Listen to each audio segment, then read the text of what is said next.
गरज सर्व आणि वैद्य मरो या उक्तीप्रमाणे भाजपा आणि त्यांचं सरकार महाराष्ट्रात लाडक्या बहिणींना फसवत आहे. मुळात आता निवडणुकीच्या तोंडावर त्यांच्या खात्यामध्ये 5-5 महिन्याचे ऍडव्हान्स टाकणारे सरकारला आता यांची नीती का भ्रष्ट झाली आणि तुमच्याकडे बजेट नव्हता, तरतूद नव्हती, पैसे नव्हते, तर मग तुम्ही त्यांना ऍडव्हान्स मध्ये मतं विकत घेण्यासाठी हे पैसे टाकले का?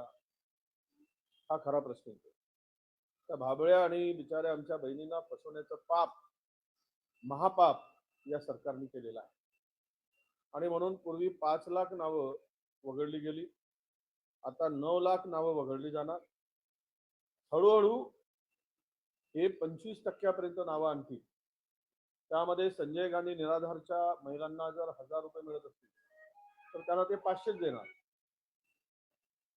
म्हणजे 1,500चा टप्पा, 1,500 जे काही कमिटमेंट आहे एकूण तर हे केंद्र सरकारकडून मिळणारा हा निधी आहे. संजय गांधी निराधार असेल, श्रावणबाळ योजनेचे पैसे असतील, हा निधी, तरी त्यामध्ये त्यांनी ह्या सुद्धा गरीब बिचाऱ्या निराधार महिलांना सुद्धा सोडायचं नाही